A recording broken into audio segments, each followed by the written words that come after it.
చదువుకునే పిల్లలు ఇంట్లో ఎంతమంది ఉంటే అంతమందికి 15. ఇద్దరు ఉండరు. ఆ, మా ఇద్దరు పిల్లలకు కూడా రూపాయి రాలా. ఆ, రాలా. రాలేదు.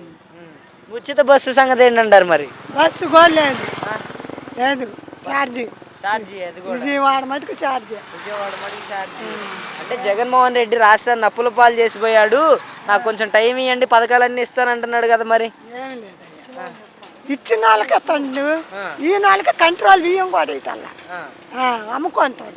4,000 పెన్షన్ ఇస్తున్నానని చెప్తున్నాడు కదా. వచ్చిందేనా ఆ పింఛన్లు వస్తాయి వచ్చే వాళ్ళకి. ఇప్పుడల్లా నేను ముసలిదాన్ని, నాకు పింఛన్ లేదు ఏం లేదు.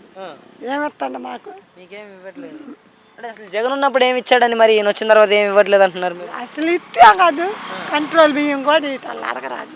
కాదమ్మా, జగన్ ఉన్నప్పుడు అసలు ఏమైనా పథకాలు ఇచ్చాడా? మరి ఆయన కూడా అధికారంలో ఉన్నాడు. ఆయన పథకాలు బాగానే ఇచ్చాడు, 18,000 ఇచ్చిండు. మరి మా బోటాలకు కూడా పిల్లలకు అమలైనవి 18,000 పడ్డాయి, అన్నీ పడ్డాయి. అన్నీ పడ్డాయి. ఇప్పుడేం లేదు. ఇప్పుడేం లేదు.